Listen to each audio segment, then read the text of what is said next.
Back to my channel. So ನಾನಿವತ್ತು ಒಂದು daily ವ್ಲಾಗ್ನ ಸ್ಟಾರ್ಟ್ ಮಾಡೋಣ ಅಂತ ಹೇಳ್ಬಿಟ್ಟು ಸ್ಟಾರ್ಟ್ ಮಾಡ್ತಿದ್ದೀನಿ. ಸೊ ನಾನು ಎದ್ದ ತಕ್ಷಣ ಬಂದು ಮನ್ವಿಗೆ ಏನು ಮಾಡ್ತಿದ್ದಾನೆ ಅಂತ ನೋಡಿದೆ. ಅವನು ನಾಳೆ ಎದ್ದು ಅಮ್ಮ ಬಟ್ಟೆ ಒಗಿತಿದ್ರು, ಅಲ್ಲಿ ಹೋಗ್ಬಿಟ್ಟು ಬಟ್ಟೆ ಒಗಿಕೆಲ್ಲ ಹೆಲ್ಪ್ ಮಾಡ್ತಿದ್ದಾನೆ. ನೆಕ್ಸ್ಟ್ ಕನಿಹಾನ ಇಲ್ಲಿ ಮಲಗಿಸೋಗಿದ್ದೆ, ಬಂದು ಏನು ಮಾಡ್ತಿದ್ದಾಳೆ ಅಂತ ಹೇಳ್ಬಿಟ್ಟು ನೋಡೋಣ ಅಂತ ಹೇಳ್ಬಿಟ್ಟು ಮಲಗ ಆಟ ಆಡ್ತಿದ್ವು. ಮತ್ತು ಅವನಿಗೆ ಮನ್ವಿಗೆ ತಿಂಡಿ ತಿನ್ನಿಸ್ಬೇಕಿತ್ತು.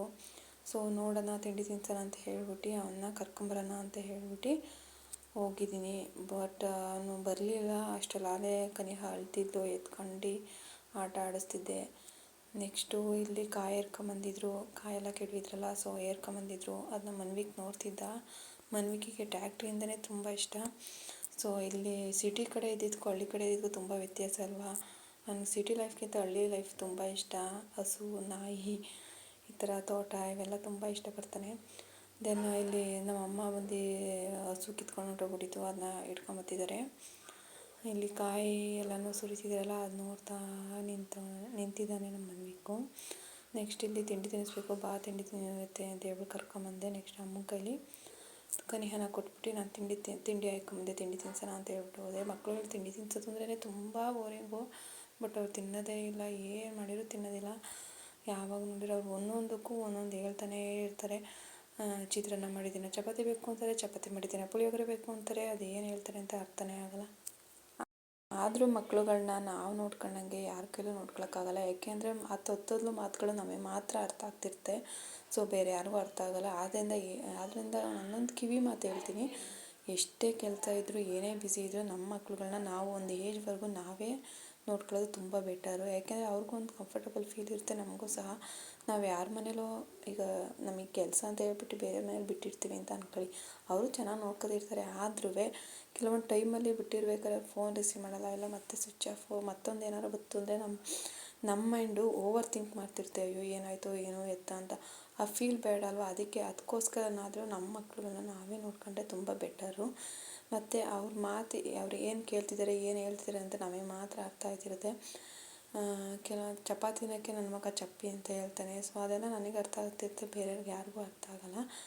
ಆದ್ದರಿಂದ ಸೊ ಅವ್ರನ್ನ ನಾವು ಕೇರ್ ಮಾಡೋದು, ಈ ಟೈಮಲ್ಲಿ ನಾವು ಅವರಿಗೆ ತುಂಬ ಟೈಮ್ ಕೊಡಬೇಕು. ನಮ್ಮ ಕೆಲಸ ಜೊತೆಗೆ ಅವ್ರಿಗೂ ಸಹ ಟೈಮ್ ಕೊಟ್ಟರೆ ಅವ್ರ ಲೈಫು ಚೆನ್ನಾಗಿರುತ್ತೆ, ನಮ್ಮ ಲೈಫು ತುಂಬ ಚೆನ್ನಾಗಿರುತ್ತೆ. ಸೊ ಇವಾಗ ಊಟಕ್ಕೆ ಅಮ್ಮ ಪಲಾವ್ ಮಾಡಿದರು. ಸೊ ಪಲಾವ್ನ ಹಾಕೊಂಬಂದು ತಿನ್ಸೋಣ ಅಂತ ಹೇಳ್ಬಿಟ್ಟು ಬಂದೆ. ಅವನು ಒಂದ್ಸಲಿ ತಿಂಡಿ ತಂದ ತಕ್ಷಣ ಅಮ್ಮ ತಿಂಡಿ ಮತ್ತು ಪಲಾವ್ ಅಂದ ತಕ್ಷಣ ಮೊಸರು, ಸೊ ಈ ಥರ ಇಲ್ಲಾಂದರೆ ತುಪ್ಪ, ಈ ಥರ ಎಲ್ಲ ಕೇಳ್ತಾನೆ ಇರ್ತಾನೆ. ಅದು ಅಲ್ಲಿ ಓಡಾಡೋ ಇಷ್ಟಲ್ಲಿ ಸಾಕಾಗೋಗುತ್ತೆ.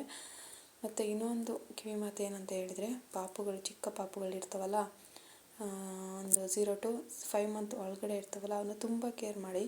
ಏಕೆ ಅಂತ ಹೇಳಿದರೆ, ನಾವು ಪಾಪು ಮಲಗಿರ್ತಲ್ಲ, ಮಲಗಿಸ್ಬಿಟ್ಟೋಗಿ ಏನೋ ಕೆಲಸ ಮಾಡ್ಕೊಳ್ಳೋಣ, ಇಲ್ಲ ಮತ್ತೊಂದು ಏನಾದ್ರು ಮಾಡ್ಕೊಳ್ಳೋಣ ಅಂತ ಹೇಳ್ಬಿಟ್ಟು ಹೊರಟೋಗ್ತೀವಿ.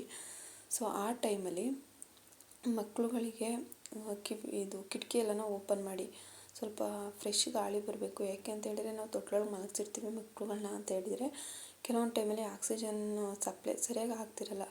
ಆವಾಗ ಹಾಲು ಕುಡಿಸಿ ಮಲಗಿಸ್ಬಿಟ್ಟು ಹೋಗಿರ್ತೀವಿ, ನತ್ತಿ ಏರೋ ಅಂತಹ ಸನ್ನಿವೇಶಗಳು ಎದುರಾಗ್ತವೆ. ಅದರಿಂದ ಹೇಳ್ತಿದ್ದೀನಿ, ಆದಷ್ಟು ಗಾಳಿ ಹವ ಇರೋ ಕಡೆ ಮಕ್ಕಳುಗಳನ್ನ ಸೇಫಾಗಿ ಮಲಗಿಸಿ. ಏಕೆಂದರೆ ನಾರ್ಮಲಾಗಿ ಮಕ್ಕಳುಗಳಿಗೆ ತುಂಬ ಬೆಚ್ಚನೆಯ ವಾತಾವರಣದಲ್ಲಿ ಇಟ್ಟಿರ್ತೀವಿ.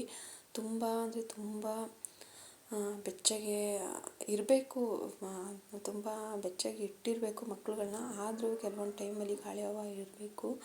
ಹಾಗಂತ ಬರೀ ಗಾಳಿ ಹವದಲ್ಲೇ ಮತ್ತು ಯಾವಾಗಲೂ ಬೆಚ್ಚಗೆ ಇರಬೇಕು ಅಂತ ಯಾವಾಗಲೂ ಬೆಡ್ಶೀಟ್ ಇವೆಲ್ಲ ಒರೆಸಿ ತುಂಬ ಏನೋ ಅನ್ಕಂಫರ್ಟಬಲ್ ಫೀಲ್ನ ಮಕ್ಕಳಿಗೆ ಕೊಡೋಕೆ ಹೋಗ್ಬಾರ್ದಲ್ವ. ಅದಕ್ಕೆ ಮತ್ತೆ ಹೇಳ್ತಿದ್ದೀನಿ. ಮತ್ತು ಫೀಡ್ ಮಾಡಿಸಿ ಮಕ್ಕಳುಗಳನ್ನ ಮಲಗಿಸ್ಬೇಕಾದ್ರೆ ಆದಷ್ಟು ತೇಗಿಸ್ದಲೇ ಮಲಗಿಸಿದ್ರೆ ಮೂಗಲಿ ಬಾಯಲ್ಲೆಲ್ಲ ಬರುವಂಥ ಟೈಮ್ ಬರ್ಬೋದು. ಸೊ ಆದ್ದರಿಂದ ಹೇಳ್ತಿದ್ದೀನಿ, ಮಕ್ಕಳು ಮಲಗಿಸ್ಕೋಬೇಕಾದ್ರೆ ಆದಷ್ಟು ಎಚ್ಚರ ವಹಿಸಿ. ಮತ್ತು ಆವಾಗ ಬಂದು ನೋಡ್ತೀರಿ, ಪಾಪು ಮಲಗಿದೆಯಾ, ಏನು ಮಾಡ್ತಿದ್ಯಾ, ಕೆಮ್ತಿದೆಯಾ, ಏನು ಎತ್ತ ಅಂತ ಹೇಳ್ಬಿಟ್ಟು. ಕೆಲವೊಬ್ಬರು ತಡಿ ಪಾಪು ಎದೊಳ್ತದೆ ಸೌಂಡಾದ ಎದೊಳ್ತದೆ ಅಂತ ಹೇಳ್ಬಿಟ್ಟು ಕಿಟಕಿನೂ ಕ್ಲೋಸ್ ಮಾಡಿರ್ತಾರೆ. ಮತ್ತು ಇಲ್ಲಿ ಡೋರ್ ಸಹ ಕ್ಲೋಸ್ ಮಾಡಿರ್ತಾರೆ. ಆ ಪಾಪು ಅಳ್ತಿರೋದನ್ನು ಕೇಳಿಸಲ್ಲ, ಏನೂ ಕೇಳಿಸಲ್ಲ. ಸೊ ಆದ್ದರಿಂದ ಅವಾಗವಾಗ ಬಂದು ಚೆಕ್ ಮಾಡ್ತೀರಿ, ಪಾಪು ಏನು ಮಾಡ್ತಿದೆ, ಏನು ಎತ್ತ ಅಂತ ಹೇಳ್ಬಿಟ್ಟು. ನಮ್ಮ ಮನ್ವಿಗ್ತು ತಿಂಡಿ ಆಯಿತು. ನೆಕ್ಸ್ಟ್ ಇಲ್ಲ ಅಮ್ಮ ಬಟ್ಟೆ ಒಣ ಹಾಕ್ತಿದ್ರು, ಅವ್ರಿಗೆ ಹೆಲ್ಪ್ ಮಾಡ್ತಿದ್ದಾನೆ. ನಾವು ಏನು ಮಾಡ್ತಿರ್ತೀವಿ ಅದನ್ನೆಲ್ಲನೂ ಮಾಡೋಕ್ಕೆ ಅಂತ ಓಡಾಡ್ತಾನೆ. ಬಟ್ ತಿಂಡಿ ಊಟ ಮಾತ್ರ ತಿನ್ನಲ್ಲ, ತುಂಬ ಚೇಷ್ಟೆ ಮಾಡ್ತಾನೆ. ಸೊ ಇಲ್ಲಾಲೆ ಏನೋ ಮಾಡ್ದಂತ ಅಮ್ಮ ಕರೆದ್ರು, ನಾನು ಬಂದು ನೋಡ್ತಾ ಇದ್ದೆ. ನೆಕ್ಸ್ಟ್ ಇಲ್ಲಿ ಕನಿಹನ ಮಲಗಿಸಿದ್ದೀನಿ. ನಾನು ಸಹ ಸ್ನಾನಕ್ಕೆ ಹೋಗಬೇಕಿತ್ತಲ್ಲ, ಅದಕ್ಕೆ ರೆಡಿ ಮಾಡಿ ಹೋಗ್ತಿದ್ದೀನಿ. ಬಾಣಂತಿ ಅಂತ ಹೇಳಿದರೆ ನಾವು ಸ್ನಾನ ಮಾಡಿ ಸ್ವಲ್ಪ ಹೊತ್ತು ಮಲಗಬೇಕು. ಇದು ನಮ್ಮ ಕಡೆ ಹೇಳ್ತಾರೆ, ಈ ಥರ ಮಲಗಿದ್ರೆ ಕೆಟ್ಟ ನೀರೆಲ್ಲ ಮೈಯಿಂದ ಹೊರಗೋಗುತ್ತೆ ಅಂತ ಹೇಳ್ಬಿಟ್ಟು. ಸೊ ಅದಕ್ಕೆ ಬೆಡ್ನ ತಯಾರು ಮಾಡಿಬಿಟ್ಟು ನಾನು ಕನಿಹನ ಮಲಗಿಸ್ಬಿಟ್ಟು ಹೋಗ್ತಿದ್ದೀನಿ. ಮತ್ತು ಇಲ್ಲಿ ಅಮ್ಮ ಬಂದು ನೋಡ್ಕೋತಾರೆ. ಸೊ ನಾನು ಇಲ್ಲಿ ಮಲಗಿಸ್ಕೋಬೇಕಾದ್ರೆ ಅಮ್ಮ ಇಲ್ಲಿ ಬಂದಿದ್ದರು. ಸೊ ನನ್ನ ಸ್ನಾನ ಆಯಿತು, ಮಲ್ಕೊಳ್ಳೋಣ ಅಂತ ಹೇಳ್ಬಿಟ್ಟು ಬಂದು ಮಲ್ಕೊಂಡೆ. ಆಲೆ ಎದ್ಬಿಟ್ಟಿದ್ಲು ಕನಿಹ. ಸೊ ಅಮ್ಮನ ಕರೆದೆ, ಬಂದು ಎದ್ದಿದ್ದಾಳೆ, ಬಂದು ಎತ್ಕೊಳ್ಳಿ ಅಂತ ಹೇಳ್ಬಿಟ್ಟು. ಇವನು ಏನಾರು ಒಂದು ಚೇಷ್ಟೆ ಮಾಡ್ತಿರ್ತಾನೆ, ಕೈ ಎಳೆಯೋದು ಇಲ್ಲ ಮುತ್ತು ಕೊಡೋಕೆ ಹೋಗೋದು, ಈ ಥರ ಮಾಡ್ತಿರ್ತಾನೆ. ಸೊ ಆದ್ದರಿಂದ ಹುಷಾರಾಗಿ ನೋಡ್ಕೋಬೇಕಲ್ವ, ಅದರಿಂದ ಯಾವಾಗಲೂ ನಾವು ಜೊತೆಲೇ ಇರ್ತೀವಿ. ಅಮ್ಮ ಪಾಪುನ ಎತ್ಕೊಂಡು ಹೋದಾಯಿತು. ನೆಕ್ಸ್ಟ್ ಇಲ್ಲಿ ಕನಿಹನ ಆಟ ಆಡಿಸ್ತಿದ್ದಾನೆ ನಮ್ಮ ಮನ್ವಿಕು. ಆಟ ಆಡಿಸ್ತಾನೆ, ಕೆಲವೊಂದು ಟೈಮು ಚೇಷ್ಟೆ ಮಾಡಿಬಿಡ್ತಾನೆ. ಸೊ ಇಲ್ಲಿ ಕೈ ಇಟ್ಕೊಂಡು ಎಳೆಯೋದು ನಾನು ಸಾರಿ ಪಪ್ಪ ಹೇಳ್ತಿದ್ದಾನೆ, ಹೇಳು ಕೇಳ್ತಿದ್ದಾನೆ. ನಾನು ವೀಡಿಯೋ ಮಾಡಬೇಕಾದ್ರೆ ಮತ್ತು ನಾಚ್ಕೊತಿದ್ದಾನೆ ನಾನು ವೀಡಿಯೋ ಮಾಡಬೇಕಾದ್ರೆ. ನೆಕ್ಸ್ಟ್ ಇಲ್ಲಿ ಪಾಪುಗೆ ಎಣ್ಣೆ ಹಾಕಿ ಸ್ನಾನ ಮಾಡ್ತಾನೆ ಅಂತ ಹೇಳ್ಬಿಟ್ಟು ಬಾಡಿ ಮಸಾಜ್ ಕೊಡ್ತೀನಿ. ತಲೆಗೆ ಮತ್ತು ಕಾಲಿನ ಪಾದಕ್ಕೆ ನಾನು ಹರಳೆಣ್ಣೆ ಹಾಕ್ತೀನಿ. ಬಾಡಿಗೆಲ್ಲ ಆಲಿವ್ ಆಯಿಲ್ನ ಯೂಸ್ ಮಾಡ್ತೀನಿ. ಹರಳೆಣ್ಣೆ ಯಾಕೆ ಅಂತ ಹೇಳಿದರೆ ಪಾಪುಗೆ ಹೀಟ್ ಜಾಸ್ತಿ ಆಗುತ್ತಲ್ಲ, ಅದನ್ನ ಕಡಿಮೆ ಮಾಡಲಿಕ್ಕೆ ಮತ್ತು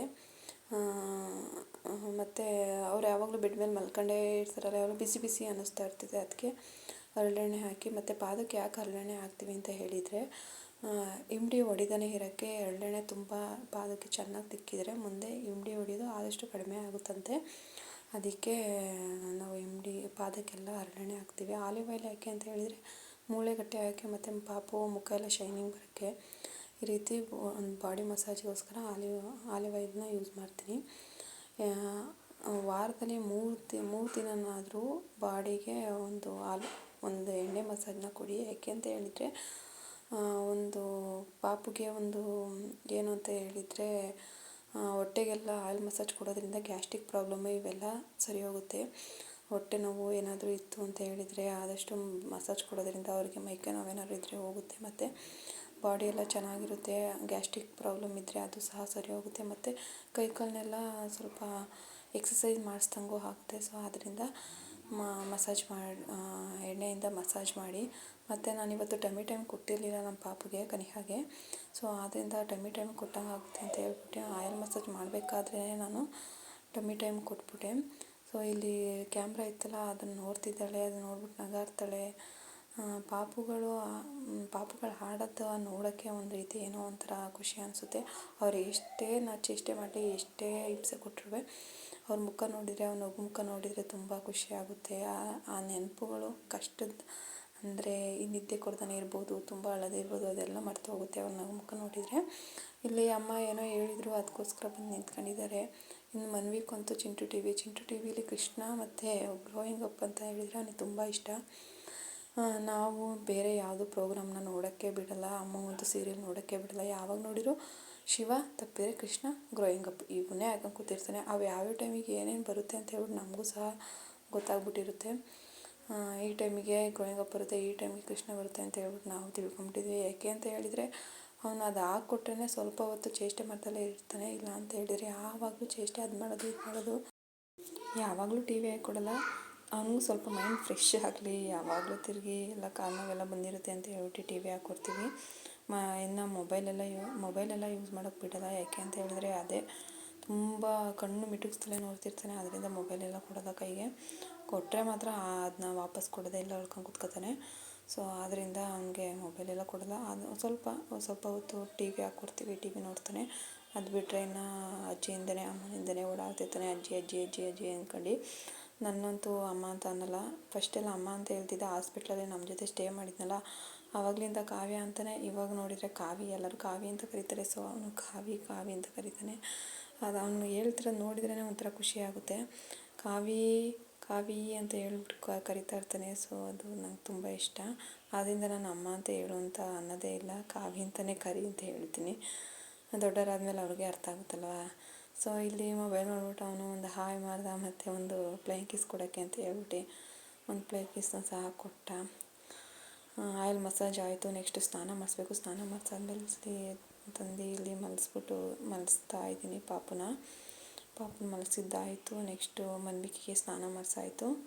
ಮನ್ವಿಕ್ನ ರೆಡಿ ಮಾಡ್ತಾಯಿದ್ದೀನಿ. ಕ್ರೀಮೆಲ್ಲ ಲೋಷನ್ ಎಲ್ಲ ಹಾಕ್ಬಿಟ್ಟು, ಇವಾಗೆಲ್ಲ ಚಳಿಗಾಲ ಅಲ್ವಾ, ಸೊ ಅದರಿಂದ ಆದಷ್ಟು ಕ್ರೀಮು ಲೋಷನ್ ಎಲ್ಲ ಹಾಕಿ ಸ್ವಲ್ಪ ಎಲ್ಲ ಕ್ಲೀನಾಗಿ ರೆಡಿ ಮಾಡಿ ಮಾಡ್ತಾಯಿದ್ದೀನಿ. ಸೊ ಮಕ್ಳುಗಳು ನೋಡ್ಕೊಳ್ಳೋದು ಹಿಂಸೆ, ಬಟ್ ಆದರೂ ಒಂಥರ ಖುಷಿ ಇರುತ್ತಲ್ವ. ಸೊ ಅದರಿಂದ ಅವ್ರನ್ನ ಕ್ಲೀನಾಗಿ ನೋಡ್ಕೋಬೇಕು. ಏನೋ ಒಂಥರ ಬೇಕಾಬಿಟ್ಟು ನೋಡ್ಕೋಬಾರ್ದಲ್ವ. ಅದರಿಂದ ಅವ್ರಿಗೆ ಒಂದು ಸ್ವಲ್ಪ ಟೈಮ್ ತಗೊಳ್ತೀನಿ. ಬಾಣಂತಿ ಅಂದರೆ ಯಾವಾಗಲೂ ಮಲಗೇ ಇರೋದಲ್ಲ ಅಲ್ವಾ, ನಮಗೂ ಸ್ವಲ್ಪ ಎಕ್ಸಸೈಸ್ ಆಗಬೇಕಲ್ವ.